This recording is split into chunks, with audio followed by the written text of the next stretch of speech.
नमस्कार नमस्कार नमस्कार, मेरा नाम है राजीव कुमार बजाज जनियार के भी, और मैं हूं इस वक्त एडवोकेट प्रदीप नाम्बियार जी के साथ। प्रदीप जी नमस्कार। नमस्कार सर, नमस्कार and a very happy new year to everybody. सब लोगों को हैप्पी न्यू ईयर। सब लोगों को नए वर्ष की बहुत बहुत बहुत बहुत शुभकामनाएं। Very very happy new year to everyone. आप सब लोगों को जय हिंद, जय महाराष्ट्र, जय भवानी, जय शिवाजी, वंदे मातरम। वंदे मातरम, वंदे मातरम, वंदे मातरम। हर हर महादेव, जय Siya Ram. Pradeep ji, transporter strike, Yes, trucker yes, sir. strike, what's Yes. going on? Hey, this is terrible. You know, there are long lines outside petrol stations and everywhere else. I hope they are able to resolve the problem by this evening. Otherwise, we'll have a problem in Mumbai. Mumbai में बहुत ज़्यादा मुश्किल होने वाली है कल तक, अगर डीजल नहीं मिला, और अगर यहाँ पर जो ट्रांसपोर्टर स्ट्राइक है उसकी वजह से बाकी ट्रक्स यहाँ पर नहीं आए प्रदीप जी, तो बहुत तकलीफ होने वाली है। I hope it gets cleared up. In the rest of Maharashtra, I believe talks have yielded some positive results. I think they're talking to people around Navi Mumbai and elsewhere as well. कि भाई देखिए, No, yes, exactly, sir. It's a big problem. The truckers' problems are the big issue. yes, can we run that footage? And we had problems. Today I went to the petrol pump and there was a huge. People were flocking at the petrol pump. They're They didn't know panicking. what's going to happen. Can we have that on, please? The petrol station, the petrol pump footage. I don't know why we are not showing it. Ji And जी, आप कुछ बोल रहे थे। then I asked the petrol pump guys, which problem do you expect some problem? बोले अभी तक कुछ खबर तो है ही नहीं ऐसे। जी। But ji. but people are flocking to the petrol pump. They That's are right. scared. They are That's scared. right. Yeah, that's right. That's right. And we could have turned this a little bit. This is a Jew, by the way. This is a Jew. This is right opposite the old Centaur, where that old petrol pump is there on Jew Tara Road. अब आप देखें जो line है साहब, यहाँ से Pradeep ji, can we have it on full frame, please? Can we have this on full frame? Pradeep ji, ये line जो है यहाँ से सीधी अमिताभ बच्चन के घर तक चली गई है, अगर आप देखेंगे। मतलब लोगों में इतना पैनिक था कि बस डीजल और पेट्रोल अब आज खत्म होने वाला है। मतलब ये अजीब व गरीब मसला है। बस हिंदुस्तानी पैनिक बहुत जल्दी करते हैं। फिर भी that's the entrance to the Tulip Star, old Centaur, and look at that line. It's like madness. जैसे ही लोगों को मालूम पड़ा कि ट्रांसपोर्टर्स की स्ट्राइक है, डीजल और पेट्रोल की गाड़ियां अंदर नहीं आ रही हैं, और जो ट्रक्स हैं वो नहीं आ रहे, टैंकर्स नहीं आ रहे, उसके बाद देखिए साहब, ये लाइन सीधी चलती जा रही है। No, मैं जहाँ से पेट्रोल लिया कलीना में इतना लंबा लाइन नहीं था. Though there was a panic among the people, but this is huge. This is a serpentine queue. And that's me, by the way. This is me walking with my camera and shooting this entire thing. I also talked to a couple of people later on. They were very hopeful कि भाई जल्दी resolve हो जाएगा, सब कुछ हो जाएगा. This has gone right up to Mr. Bachchan's house. Yes. Yes. I mean, this is absolutely crazy. I don't know what's really happening. I mean, I hope to God people come to their senses and that's it. जी, प्रदीप जी कुछ बोलना चाहेंगे आप इसके बारे में? I hope in many sections where interior Nagpur वगैरह में शायद some truckers association have called back the charge. They have called back and they resumed. So I hope the government also interferes, and this government triple engine, as Khankar Sahib will tell you, is proactive, totally. कुछ हो तो they're hands on the field. Ji. Hands on the job, and they probably will solve it. लेकिन प्रदीप जी, ये सबसे बड़ी बात क्या है यहाँ पर, मुझे मालूम नहीं प्रोटेस्ट क्यों हो रहा है। Why is there a protest? अरे भाई, अगर आप कानून के दायरे में रहेंगे तो आपको, जैसा कि अभी आप बोल रहे थे शो शुरू होने के पहले, अगर आप कानून के दायरे में तो फिक्र करने की कोई जरूरत नहीं है। If you break the law, you're going to be punished. What is? I mean, ये क्या है? सर हम लोगों को होता कि ट्रैफिक आप लाइट क्रॉस करेंगे जो पहले 100-200 रुपए का फाइन था, अभी 2000 रुपए फाइन कर लिया है जी। Now that is because you're violating the traffic. तो the fines is automatic. तो how can you say नहीं 200 रुपया पहले वाला फाइन अभी इम्पोज होना चाहिए? That seems to be ridiculous, because as times change, I think Nitin Gadkari was very, very prompt and very, very to the point. He said, if I increase the fines when he was in charge, I will increase the fines. We see that there is less violations, because more fines, people are scared. That's right. Violation hits their pocket. And they're more careful. Yes, sir. Yes, sir. and they're more careful. Oh God, but I hope this ends. Now this is the guy, this is the poor chap, he's the attendant over there. He says कि अभी what he's saying is कि अभी diesel आया है, लेकिन वो जो extra green diesel है वो वाला है. Can we hear him? Is the voice there? I think the voice is there. क्या करेंगे? लेकिन अभी ट्रांसपोर्ट स्ट्राइक खत्म होने वाली है. हाँ, पक्का आज ही हो जाएगी. आज ही हो जाएगी ट्रांसपोर्ट स्ट्राइक खत्म. सबसे बातचीत हो रही है और हर एक को ये कहा जा रहा है कि घबराने की जरूरत नहीं है. Alright. Also to show that, let's go across to our guest, Mr. Ganesh Khankar. Let's take a look. I don't know why we've got this guy over here. This is not Mr. Khankar. That is Mr. Khankar. There is the future. Ganesh Khankar जी नमस्कार. Happy New Year, sir. नए वर्ष की बहुत बहुत शुभकामनाएं. How are you? Sir I am fine और आपको भी नए साल की बहुत सारी शुभकामनाएं. राजीव जी आपको भी और नंबियार जी को भी धन्यवाद. बहुत सारी शुभकामनाएं. मैं आपके टेक्निकल टीम को ये बताना चाहता हूँ कि मेरी उम्र इतनी हुई नहीं है और मैं अभी उतना बूढ़ा नहीं हुआ हूँ जितना आप दिखाना चाहते हैं. Ay shabash. Ay shabash. Sir, you are a young man. As compared to me, you are a very young man. Let's be very clear. He's the witty Mr. Khankar. He'll That's never right. give an opportunity to, light up the show. You know, there was a lovely old. I don't know whether you've heard this. एक magazine आती थी पंच, London से पंच आया करती थी, and that used to have only political satirical cartoons. 350 साल तक magazine चली, 350 साल. उसके बाद बेचारे बंद हो गए. उसमें I still remember there was a joke, and I recited everywhere. He says, ये जरा सुनने वाली बात है. Just because I have no hair on my head does not mean I am bald. अगर मेरे सर पे बाल नहीं है इसका मतलब ये नहीं है कि मैं गंजा हूं. समझ गए? So, but I tell you what, Ganesh खानकर साहब, जो आपका पिछला शो था, पिछली बार जब आप यहाँ पर आए थे, फ्राइडे को आए थे, माशाल्लाह, अरे क्या रिस्पॉन्स आया उसका. तो यार हर जगह पे खलबली मच गई. कभी दिल्ली से, श्रीनगर से, पता नहीं कहाँ से लोग फोन कर रहे हैं. अजीब व गरीब मसला है. Absolutely wonderful. लेकिन सर गणेश खानकर साहब, आप ये बताएं कि असदुद्दीन ओवैसी साहब एकदम जाग गए.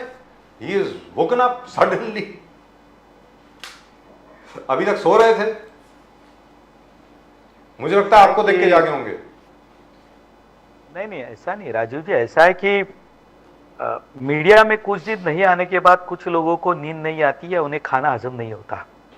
अपने देश में एक नई जो सिस्टम ने जन्म लिया हुआ है, उसमें ये सारे सिस्टम के पपेट्स है. ये Asaduddin Owaisi, Sanjay Raut, this all are the new media के सारे ये पपेट्स है. तो असदुद्दीन ओवैसी जी ने जो एक बात कही, तो एक बात उनकी समझ में आनी चाहिए. ये सारी बातें कहते समय जो राम मंदिर का निर्माण हुआ है और जो दो पक्षों के बीच में समझौता होकर राम मंदिर बनेगा, उसके बगल में जो जगह कुछ है वो अलॉट की जाएगी. सारा मामला शांति से हल हो चुका है. देश में कहीं पर भी कहीं दंगा नहीं हुआ. किसी पक्ष ने इसके प्रति कोई आक्षेप नहीं किया. कुछ लोगों को आक्षेप हो सकता है, तो वो आक्षेप जन्मजात वो उनका अधिकार है कि हर चीज पर उनका आक्षेप होता है. लेकिन असदुद्दीन ओवैसी अब इस समय इसीलिए बोल रहे हैं कि ऐसा है कि मीडिया में बहुत दिन से वो दिखे नहीं है, बहुत दिन से मीडिया ने उनको देखा नहीं है, तो शायद उन्होंने अपनी बात कहना शुरू कर दिया. लेकिन वो जिस तरीके से कह रहे हैं वो धारणा बिल्कुल गलत है. इस तरह की बात उनके जैसे नेता ने जो संसद में बैठे हुए हैं जी, उन्होंने नहीं कहनी चाहिए. ये दुरुस्त बात है. लेकिन क्या वो दंगा कराना चाह रहे हैं? क्या कराना चाह रहे हैं मेरी समझ के बारे में? तो क्या कहना क्या चाह रहे हैं वो? नहीं, दंगा तो अभी नहीं होगा राजीव जी. वो नहीं होगा नहीं. अरे वो तो नहीं होगा, वो तो सवाल ही नहीं. पिछले 10 साल से नहीं हुआ, अब तो 10वां साल लग गया मोदी जी को. पिछले 10 साल से नहीं होगा. अभी क्या हुआ है? अभी क्या होगा? लेकिन क्या वो उनकी मंशा है कि दंगा हो? मैं ये पूछ रहा हूँ. नहीं, उनकी इच्छा, मैं आज ये कहना धाड़स का काम होगा. वो चाहते तो बहुत कुछ है, लेकिन ऐसा इस हिंदुस्तान में, इस भारत में अब नहीं होगा. देखिए, मुस्लिम समाज भी अब नए भारत की ओर देख रहा है कि हमने इन सारी बातों में कितना उलझना चाहिए और हमारे विकास के जो धारा जो अभी इस समय चल रही है उसमें अपने आप को कितना जोड़ना चाहिए. ये मुस्लिम समाज को भी पता चलता है. जो नए बच्चे आज पढ़ लिख कर आगे बढ़ना चाहते हैं, अब ये बात उसमें नहीं आनी चाहिए कि वो मुस्लिम है, हिंदू है, वो कौन से जात का है, धर्म का है। जो बच्चा पढ़ेगा, मेहनत करेगा, वो इस देश में आगे बढ़ेगा। वो भी आगे बढ़ना चाहते हैं, लेकिन अभी भी अपनी वोट बैंक को सुरक्षित करना, अपनी वोट बैंक को नई तरीके से तैयार करना, ये सारा काम जो चलता है तो उसमें से असदुद्दीन ओवैसी जी का ये काम धंधा है। इसलिए मुझे इसमें कोई अचरज नहीं लगा। अब इसके बाद राजीव जी ये स्टेटमेंट बढ़ते जाएंगे जैसे जैसे 22 तारीख नजदीक आएगी। मैंने आपसे पहले ही कहा था, याद करिए जब किसी ने इसका उल्लेख नहीं किया था, तब मैंने 6 महीने पहले कहा था कि राजीव जी तूफान आने वाला है, तूफान। और आप देखते होंगे कि सारी की सारी मीडिया, सारा का सारा सोशल मीडिया, हर कोई इंस्टाग्राम से लेके सब कुछ, यानी जो चल रहा है, शायद किसी ने कल्पना की होगी। हमने तो सिर्फ बातचीत की थी और शायद ये आपके चैनल पर ही पहली बार ये सारी बातचीत हुई होगी। उस समय किसी मीडिया में ये बात हुई होगी ऐसा मुझे भी नहीं लगता है। खानकर साहब, ओवैसी साहब ने जो बोला है, उन्होंने कहा कि 550 साल से हर रोज यहाँ पर कुरान का रिसाइटल होता था। That is what Owaisi said and we lost this masjid, we have lost this masjid. But Amit Shah ji ने हर मंच पर अमित शाह जी लोगों को याद दिलाते थे कि 550 साल के बाद 22, जो आपने कहा 22 जनवरी 12:22 पर प्राण प्रतिष्ठान। तो अमित शाह जी, जेपी नड्डा जी, मोदी साहब हर मंच पे इलेक्शन के माध्यम ये बोलते रहे 550 साल। ओवैसी ने वही 550 साल का जिक्र करते हुए थे कि 550 साल से यहां पर कुरान पढ़ा जाता था और अब ये मस्जिद नहीं राम मंदिर हो गया है। तो इस पे आपका कहना है कि वो भड़काना चाहता है पूरे मुस्लिम समाज। मोस्टली मुस्लिम समाज ने एक्सेप्ट कर लिया कि कोर्ट जो निर्णय लिया हम उस पर ठान है। बट ओवैसी के बोलने से कुछ होने वाला है खानकर साहब, आपको लगता है? देखिए एहसान अंबियार जी, जितना ये मेरी जानकारी है और जितना मैं समझता हूं, देखिए किसी धर्म में ये नहीं लिखा है कि किसी दूसरे के प्रार्थना स्थल को आप अपना बनाइए और वहां पे आप अपनी प्रार्थना शुरू करने के बाद उस पर अधिकार जताइए। ये सही है, वहां राम मंदिर था, वह राम जन्मभूमि थी, वहां पर मीरा बाकी ने वहां आक्रमण करके वहां पर जबरदस्ती उसे भ्रष्ट करने की कोशिश की। अब यह जब उसका सर्वे हुआ, उसके सारे तथ्य क्लियर किए गए, तो वहां पर जिस तरह के तथ्य मिले उसके बाद ये क्लियर हुआ कि वहां पर राम मंदिर था। देखिए ऐसा है, इस पर सुप्रीम कोर्ट में सुनवाई हुई, दोनों पक्ष ने अपनी सारी बातें रखी जी। सुप्रीम कोर्ट में के सामने वो सारे तथ्य लाए गए।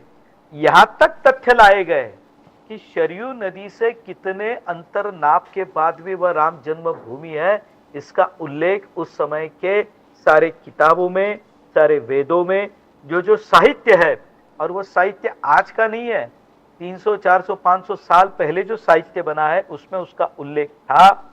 ये सारे तथ्य वहां पर रखे गए, उसके बाद ये सारा निर्णय आया हुआ है। और मैं आपको स्पष्ट बताना चाहता हूं कि सर, आज तक इस सनातन हिंदू धर्म ने अपनी लक्ष्मण रेखा लांघकर कि किसी की मस्जिद, किसी की चर्च को भ्रष्ट करके वहां पर मंदिर बनाया हो, ऐसा कोई उदाहरण यदि किसी के पास हो तो हमें जरूर बताएं। हाँ, यह बात है कि इस हिंदुस्तान में, इस भारत में अनेकों हजारों मंदिरों पर आक्रमण किए गए। यानी अब बात निकली है तो कहना चाहता हूं, गजनी क्या हिंदुस्तान से प्यार जताने के लिए आए थे क्या?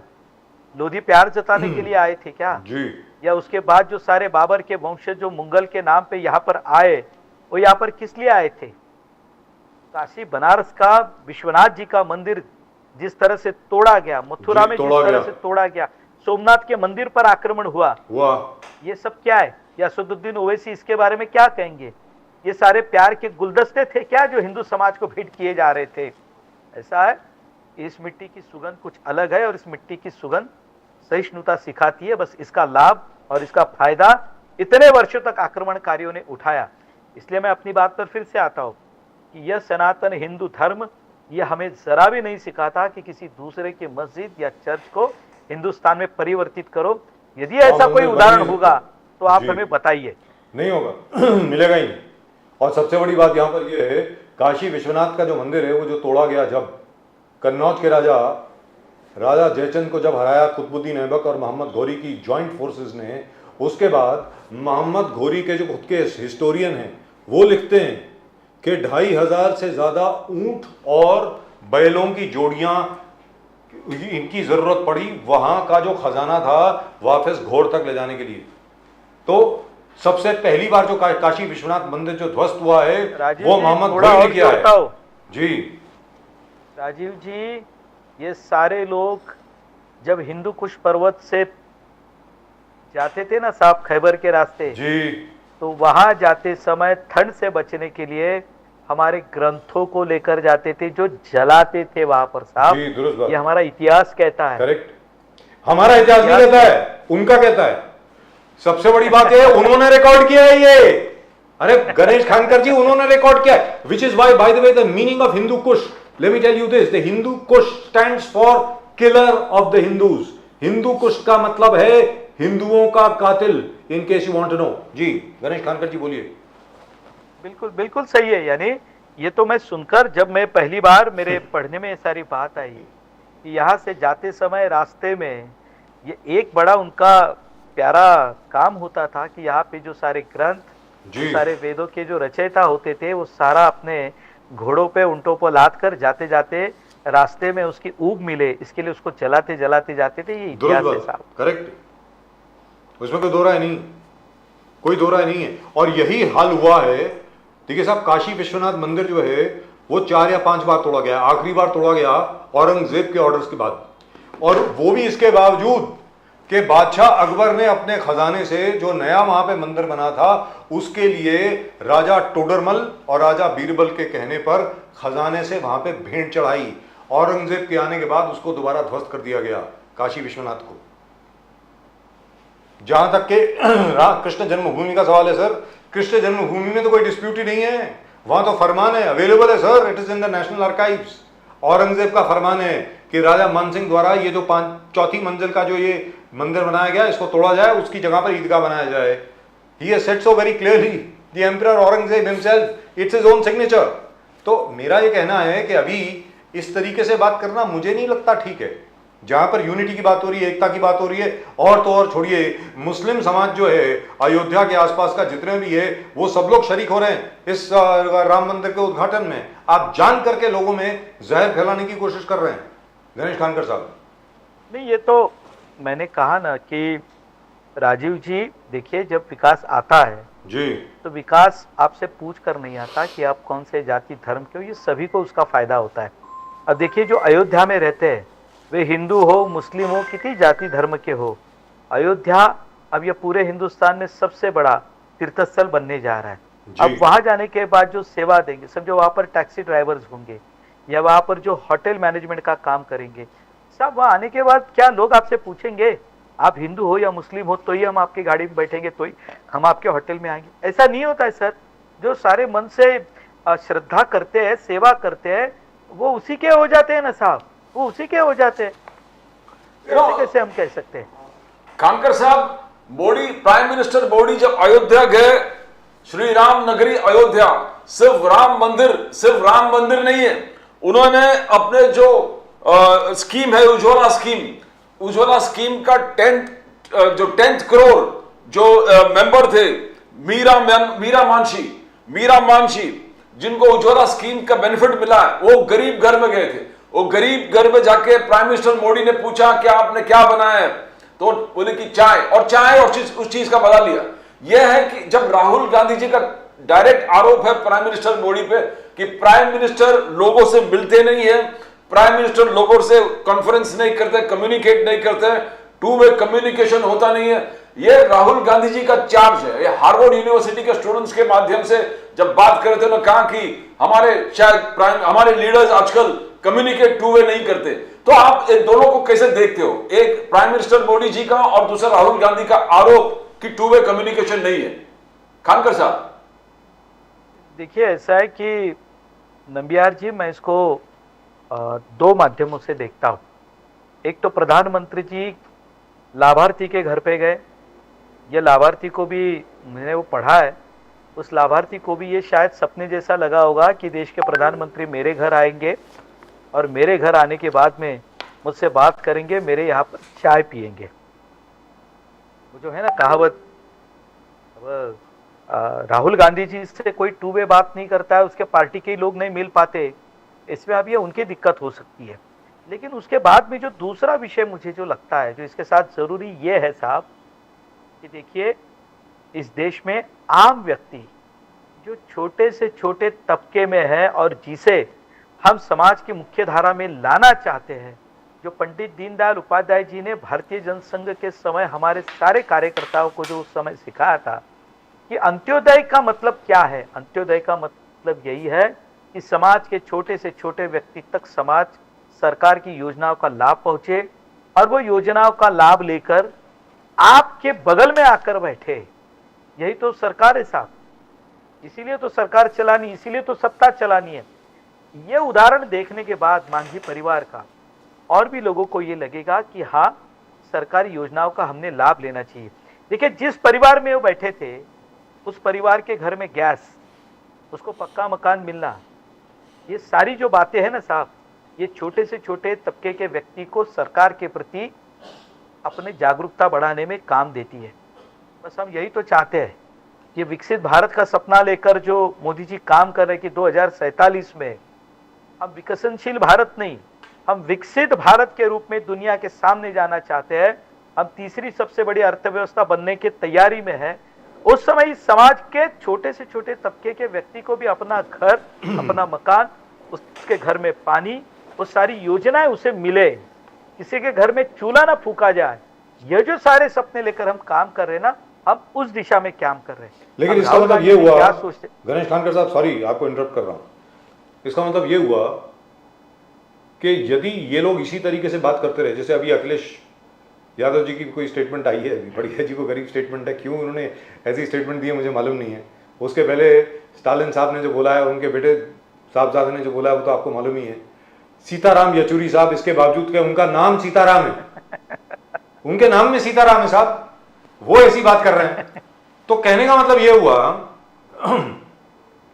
कि कुछ विशेषज्ञों के अनुसार और विश्लेषणकारियों के अनुसार, कुछ एक्सपर्ट्स और एनालिस्ट के मुताबिक, Bharatiya Janata party has made it very clear, even if you are not with us, to the Muslim voter, even if you are not with us, we'll win the election anyway.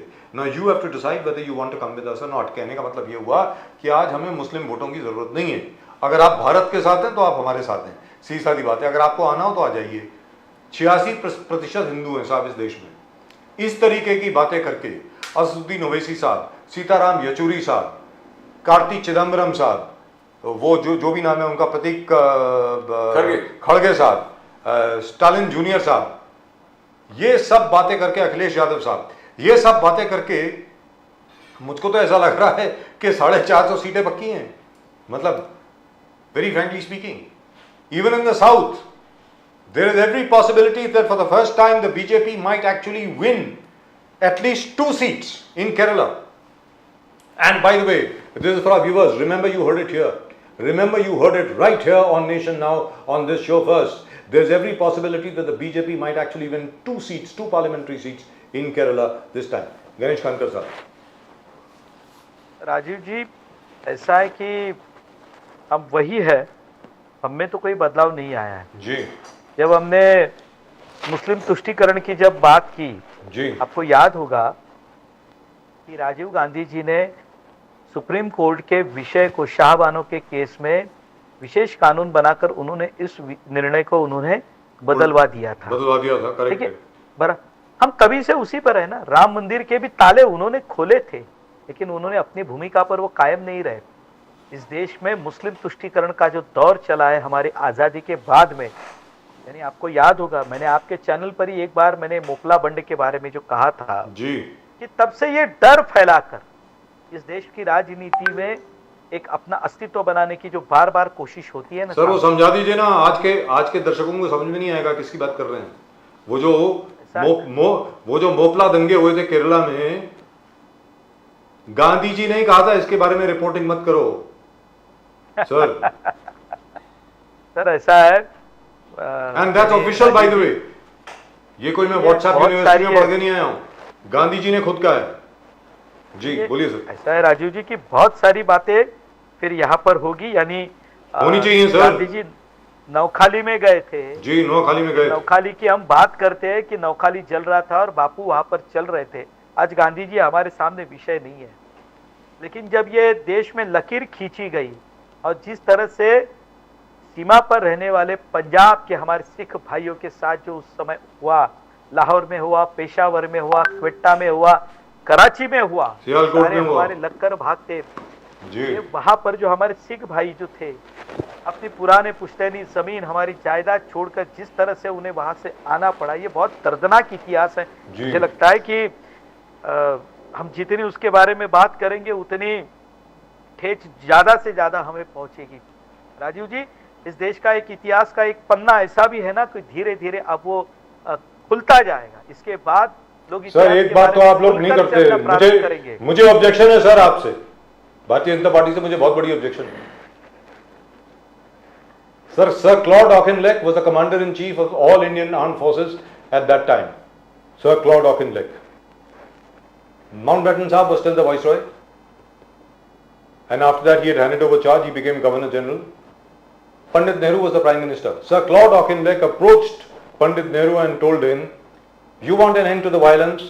Allow me to use the Air Force. Just 2 planes, 3 sorties, and there will be no violence." हर एक कोई दुम दबा के अपने घर में पहुंच जाएगा, भाग जाएंगे अपने घर में। Pandit Nehru refused. He said, "Utter nonsense. How can I allow you to bomb or fire on my own people?" He said, "They are not your people. These people are killing other people." मैं आपको बता रहा हूं, एकदम हिंसात्मक स्थिति जो थी वो खत्म हो जाती अगर आप एयरफोर्स को इस्तेमाल कर लेते। पार्टीशन के राइट्स के दौरान सिर्फ 2 हवाई जहाजों की जरूरत थी और 3 सॉर्टीज की जरूरत थी। This is sir Claude Auchinleck on record. Khankar साहब, बिल्कुल, यानी आपने तो इतिहास के पन्नों को दस्तूर खुद वो उदाहरण के साथ बताया। राजीव जी, बहुत सारी बातें हैं, यानी नेहरू जी चाहते तो बहुत कुछ हम कर सकते थे, हमने नहीं किया। हमने सबसे बड़ा आत्मघात एक कर लिया कि जिस कश्मीर को हम मुक्त करने चले थे उस विषय को लेकर हम कहीं और चले गए और हमने वहीं पर उसको छोड़ दिया, जबकि हम वही बात सुनने के बाद में हम अपनी भूमि को मुक्त करा सकते थे। हमारी अपनी भूमि को मुक्त कराने के लिए हमें कोई किसी के कानून के या किसी के मार्गदर्शन की उस समय आवश्यकता नहीं थी, हमने नहीं किया। अभी भी नहीं, अभी भी आवश्यकता नहीं है सर। वो तो हम करेंगे, अभी तो कोई बाधा बची नहीं है जी। अब हम शुभ मुहूर्त का इंतजार कर रहे हैं सर। खानकर साहब, शरद पवार जी ने हाल ही में 1-2 दिन में उन्होंने कहा कि नरेंद्र मोदी जी के इंप्रेसिव रिपोर्ट है या नहीं है मुझे मालूम नहीं है, but Manmohan Singh was a very nice prime minister who had his heart, जो किसान के साथ उनका दिल लगा हुआ था। उन्होंने एक उदाहरण दिया कि अमरावती में जब किसान सुसाइड हुआ था तो जब मनमोहन सिंह को मालूम पड़ा तो वो वहां से दौड़ते हुए अमरावती में पहुंचे और ये सब बातें आगे जाकर 72,000 करोड़ जो किसानों को लोन मिला, तो वो शरद पवार जी कह रहे कि हमारे मेहनत और मनमोहन सिंह का दिल जो किसान के साथ लगा हुआ था, इसीलिए ये सब संभव था। बोले कि आज के राजनीति में हमें बहुत कम लोग मिलते हैं जो किसानों से प्रेम है, लगन है, और स्पेशली ये जो बात की है उन्होंने नरेंद्र मोदी जी को टारगेट करते हुए कहा। कैसे इसको देखते हो खानकर साहब? इज शरद पवार जी रेलेवेंस इस प्रकार से है? खानकर साहब, देखिए, शरद पवार जी 10 साल देश के कृषि मंत्री रहे। ये जो आप जिस लोन की बात कर रहे हैं ना सर, तो ये फिर से मैं आपसे विनंती करता हूं नंबियार जी, जो सारे कर्जे माफ हुए वो माफ करते समय किसके अकाउंट में पैसे गए, ये एक बार नंबियार जी आप चेक कर लो, ये मैं फिर से आपसे कह रहा हूं। 10 साल शरद पवार जी देश के कृषि मंत्री रहे, उसके बाद भी अब गए 10 सालों में आम किसान की आमदनी कितनी बढ़ी हुई है, आम किसान कहां पर है। यूरिया जिसके लिए शरद पवार जी के कार्यकाल में दंगे होते थे यूरिया सेंटर के बाहर, अब स्थिति क्या है? नीम कोटेड यूरिया मिलना शुरू हो गया। तो सीड्स के बारे में हर साल कहीं ना कहीं घोटाला होता था, अब आपको क्या ये सुनाई देता है? जिन बैंकों से, सहकारी बैंकों से, पत्र संस्थाओं से किसानों ने पैसे लिए हुए थे, ये सारे के सारे हमने पैसे देते समय उनके अकाउंट में सीधे पैसे जमा किए। साहब, किसान वही का वही रहा। जिन संस्थाओं के पैसे लगे हुए थे उनको पैसे मिल गए, इसलिए आम किसान तभी भी वही था। उसके बाद हमने कुछ नियम बदले, अब हम किसानों के लिए सीधे सीधे मदद करना हमने प्रारंभ कर दिया है। देखिए, मदद करने के तरीकों में बदलाव हो चुका है। अब जो भी मदद होती है वो किसान के अकाउंट में सीधे सीधे उसके खाते में जमा होती है। शरद पवार जी ने जो मदद की और हम मदद करना चाहते हैं, इसके अंतर को नंबियार जी थोड़ा सा आप समझ लीजिए, मेरी आपसे विनंती है। लेकिन गणेश कानकर जी, उस वक्त भी आपने भी और तो और छोड़ी, चलिए आप तो बीजेपी के हैं, भारतीय जनता पार्टी तो इसके मतलब इस पे कटाक्ष कसेगी। उस वक्त मुझे याद है हम लोगों ने खुद प्रोग्राम किया इस पे, पहले हम इन मुंबई में थे, उसके बाद सहारा में थे, और प्रदीप जी ने आपसे सवाल पूछा, प्रदीप जी भी साथ में ही थे, कि किस प्रकार जो 63,000 या 70,000 करोड़ रुपए माफ किए थे चिदम्बरम साहब ने, वो सारे बैड लोन्स जो थे, एनपीएस जो थे, नॉन परफॉर्मिंग एसेट जो थे, एनसीपी ओन्ड कोऑपरेटिव बैंक्स में, वो सारे के सारे खत्म हो गए, 0-0 पर आ गए, किसानों को कुछ नहीं मिला। मैंने वही तो कहा कि ये जो पैसा था जी, वो पैसे किसान के खाते में नहीं गया, नहीं गया सर, संस्थाओं से सर पैसे 0-0 पे आ गया, सबके खाते में पैसे गए, They वो became very संस्थाएं healthy. बच गई। Sir NCP ruled in Maharashtra for 15 years, 15 साल सर। ये पैसे उनको मिले, उनके खाते में चले गए, वो संस्थाएं बच गई। जी, दुरुस्त बात है। इसलिए मैंने Absolutely कहा true. कि हमने किसानों के खाते में पैसे दिए, जी। शरद पवार जी ने संस्थाओं के खाते में पैसे दिए, ये दोनों का बड़ा अंतर है। तो अभी क्या सर, अच्छा अभी चलते चलते एक छोटी सी चीज जिससे हम लोगों ने शुरू किया था, I don't know whether you have any information on this sir, ये ट्रांसपोर्टर्स जो स्ट्राइक है, ट्रकर्स की जो स्ट्राइक है, ट्रक ड्राइवर्स की, वो बोल रहे हैं कि यार हमारे ऊपर ही क्यों गाज गिर रही है, जब एक्सीडेंट में किसी और की भी गलती होती है आप हम ही पकड़ते हैं। अब उससे तो बड़ी तकलीफ होने वाली है सर, अगर वो अभी सुलझाया नहीं गया। नागपुर वगैरह में तो सुलझा लिया गया है, वो अभी भी सड़क जो है वो बंद पड़ी है नवी मुंबई पे, जिसकी वजह से जो भारत पेट्रोलियम वगैरह के जो ट्रक्स हैं वो नहीं आ पा रहे अंदर। सर मेरी जानकारी में सर दोपहर के बाद में इसमें बड़ा इम्प्रूवमेंट हुआ है। वंडरफुल। पेट्रोल पंप पे टैंकर्स भी पेट्रोल पंप पे पहुंचना शुरू हो चुका है, पर्याप्त व्यवस्था की जा रही है। शायद कल सवेरे तक ये पेट्रोल पंप की जो सिचुएशन है वो नॉर्मल होगी, लेकिन आपने जैसे कहा वैसे सब कुछ खत्म होने की मानसिकता जो भारतीय है, अब उसका कोई इलाज नहीं है। सारे के सारे लोग भागते जैसे कि पेट्रोल पूरी दुनिया से खत्म होने वाला है जी। अब इसको आप क्या कर सकते हो सर? इसका कोई इलाज ना आपके पास है ना हमारे पास है। सर जेरी कैन हम कुछ लेकर नहीं कर के, सकते। जेरी कैन लेकर के, बॉटल्स लेकर के, पता नहीं क्या क्या लेकर के पेट्रोल पंप तक पहुंच गए क्या कर रहे हैं और यार? दूसरी बात जी। यही गडकरी जी है ना सर, गडकरी जी ने जो आदेश दिए है कि अब इसके बाद में जो भी ट्रक्स बनेंगे उसमें ड्राइवर की केबिन पूरी तरह से एसी बनने वाली है सर, एयर जी। कंडीशन बनेगी। ये वही सरकार है ना सर, हम सबका हित चाहते हैं, लेकिन शायद दुनिया में राजीव जी हम भारतवासी बड़े नसीब वाले हैं कि हर साल हम एक्सीडेंट्स में जितनी जानें गंवाते हैं और हम डेथ क्लेम पे करते हैं, शायद हम थोड़ा सा बदलाव यदि अपने आप में करें तो इस देश का बहुत बड़ा पैसा भी बचेगा, साथ में हमारी जो जीवन मूल्य जान है वो बचेगी। किसी की ना किसी की गलती के कारण ये सारी बातें होती है। अब मैं सुन रहा था नंबियार जी जो कह रहे थे कि सर 200 रुपए की फाइन की हम बात कर रहे हैं ना सर जी। ये 200 रुपए की फाइन कितने साल पहले हमने लगाई थी?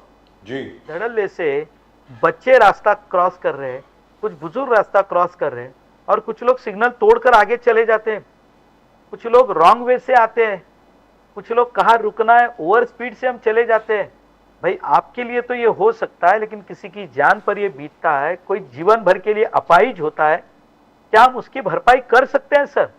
ये तो सिंपल बात है ना सर कि जब कानून से बताने के बाद भी आपको उसकी महज महत्ता ध्यान में नहीं आती तो फिर कानून को कड़ा करना, ये तो सारी अब यही मैं आपसे पूछता हूँ राजीव जी, यही जो ट्रक ड्राइवर यहाँ पर काम कर रहे हैं उसको कहीं दुबई जाने का मौका मिला तो क्या ये दुबई में प्रोटेस्ट करेगा? दुबई से तो इससे कड़े कानून है वहां पर जी। तो क्या वहां पे रास्ते में ट्रक खड़ा करके ये प्रोटेस्ट करेगा क्या? जी दुरुस्त बात। बताइए ना। लेकिन वहां एक पे चीज इतनी है, सुनवाई भी नहीं। लेकिन एक चीज है, बहुत संगीन बात जो आपने कही है, बहुत जबरदस्त बात जो आपने कही है। The footage that was going on earlier, not this one, ये तो प्रोटेस्ट वाली है, इसके पहले वाली जो फुटेज थी वो जूहू की फुटेज थी बाय द वे। वो मतलब जू में ये सब लोग अपर क्लास के लोग हैं, हर एक को मालूम है कुछ नहीं होने वाला। क्या हुआ मैं आपको बताऊं गणेश खानकर जी, सबको मालूम पड़ा कि अभी अभी डीजल का ट्रक आया इस पेट्रोल पंप पे जू में, और जैसे ही मालूम पड़ा आप मानोगे नहीं, ये लाइन जो है अमिताभ बच्चन के घर तक चली गई। मतलब देखते ही देखते ये हालत हो गई। तो हमारे लोग भी क्या मतलब क्या मानसिकता मुझे मालूम नहीं है कि अब इसके बाद पता नहीं क्या होगा, कल से फिर डीजल मतलब मिलना बंद हो जाएगा, panic reaction. So but one thing is there sir, let's be very clear, जो प्रदीप जी ने अभी बोला नहीं, जो शो के पहले बोल रहे थे, ये प्रदीप जी बता रहे थे कि बार बार अगर मुंबई के बाहर अगर आप जब भी एक्सीडेंट देखें, डोंगरी में देखें, यहाँ देखें, कहीं कहीं पर भी देखें, there is always some dumper और द अदर इन्वॉल्व। कोई बड़ी गाड़ी जरूर इन्वॉल्व होती है जिसमें कोई स्कूल का बच्चा मर जाता है, कोई स्कूल की बस से कोई टक्कर हो जाती है। और बस ड्राइवर जो हैं, स्पेशली नई जो बसेज आई हैं बेस्ट की, ऑन कॉन्ट्रैक्ट हैं, उनके ड्राइवर्स किस तरीके से चलाते हैं, मतलब I don't find anything wrong with this law. जहाँ तक इस कानून का सवाल है, इसमें कोई मुझे नहीं लगता कि इसमें कोई चेंज करना चाहिए। गणेश खानकर साहब, आपको क्या लगता है? सर ऐसा है कि ये सारी व्यवस्था, ये सारे कानून सर किस लिए बने हैं? तो ये बने हैं और बनाए गए हैं कि व्यक्ति ने उसका आचरण करना चाहिए जी। अब जब व्यक्ति ही नहीं बचेगा, उसकी जान चली जाएगी साहब, तो कानून किस पे लागू करेंगे आप? किस पे लागू करेंगे आप? सवेरे सर यदि हाईवे से आएंगे तो जो डंपर्स होते हैं, इन्हें 11 से पहले एक तो सिटी में आने की कोई परमिशन नहीं है, लेकिन उसके बाद भी एक आध दूसरा कोई डंपर होता है, वो जिस स्पीड से और जो आवाज करके राइट से चले जाता है, अब गलती से उसकी जजमेंट कहीं फेल हो गई तो साहब जो 1000, 1200, 1500 सीसी की गाड़ी है वो क्या रहेगी उसके सामने साहब? आप सोचिए ना साहब, किसी की जान पर बीतेगी। जिस किसी का, यानी आप जो स्कूल के बच्चे की बात कर रहे हैं सर, किसी के घर में इकलौता बच्चा होगा, वो उसके पेरेंट्स क्या करेंगे सर? क्या करेंगे? आप क्या देंगे उसको बाद में? 2, 4, 5, 10 लाख रुपए देने से क्या उनके पूरे जीवन का वो मूल्यांकन हम कर पाएंगे क्या? मुझे लगता है कि मानवीय जीवन मूल्यों से और बढ़कर कुछ नहीं हो सकता, कुछ नहीं हो सकता। हमें उसके बारे में गंभीरता से सोचना ही चाहिए। इसलिए मैंने कहा ना कि सारे जो प्रोटेस्ट कर रहे हैं जी, अब इससे कड़े कानून दुबई में है ड्राइविंग के समय के। क्या वहां जाकर ये यदि उनको नौकरी मिली और चले गए तो उस कानून को नहीं मानेंगे क्या? केवल इतना ही फर्क है, ये हिंदुस्तान है, या कुछ भी करो स्वतंत्रता के नाम पर, और वहाँ कानून है इसलिए वहाँ चुपचाप काम करेंगे। गणेश खानकर साहब, तो नहीं चलेगा ना साहब। गणेश खानकर साहब, ये this is really the last question, it's a yes और नो क्वेश्चन। हमारे फ्रेंड हैं, बहुत अच्छे मित्र हैं, आपके भी बड़े अच्छे मित्र हैं में से, आप उनको एक्नॉलेज करते हैं कि नहीं आजकल मुझे मालूम नहीं है। हमारे बड़े अच्छे मित्र हैं राज ठाकरे जी, बहुत अच्छे मित्र हैं हमारे। वो एक एग्जाम्पल अक्सर दिया करते हैं कि जब हिंदुस्तानी आदमी दुबई में होता है, सिंगापुर में होता है,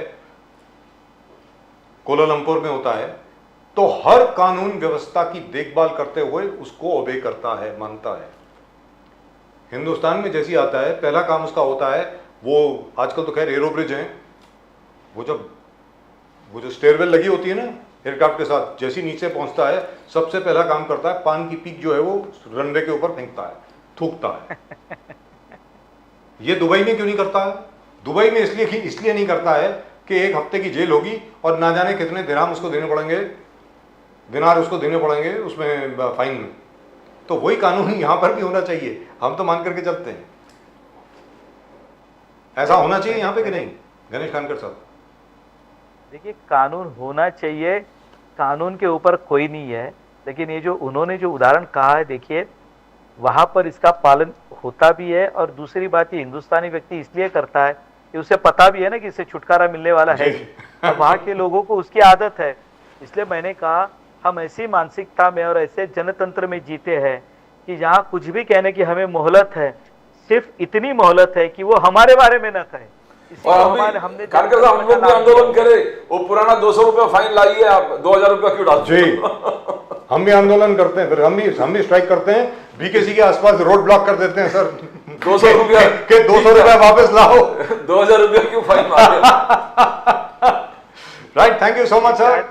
गणेश खानकर जी, ब्रेकिंग न्यूज, ये कल की ब्रेकिंग न्यूज होगी, और मैं पूरी तरह से राजीव जी आपको आश्वस्त करता हूँ जी कि आप और नंबियार जी कल दिन भर पूरे देश के मीडिया में छाए रहेंगे, ऐसा मैं आपको शुभकामनाएं भी देता हूं। क्या बात है sir, fame at last, fame at last, आखिर में प्रसिद्धि मिल जाएगी हम लोगों को। Thank you so much sir. नहीं, पूरे देश भर में प्रसिद्धि मिलेगी साहब, जिसके लिए लोग तरसते हैं। ऐसी प्रसिद्धि उन्हीं लोगों को मुबारक हो जिनको चाहिए। नमस्कार सर, जय Siya Ram, thank you very much, thank you for joining us, God bless you sir. जय सिया राम, जय सिया राम, जय Siya Ram. But the transport strike, I hope they do something. Otherwise, we really are going to face a major problem. बहुत major problem होने वाली है साहब। किसी को जाकर के ट्रक वाले जितने भी ड्राइवर वगैरह उनके साथ बैठ करके उनसे बात करनी चाहिए। Let's ask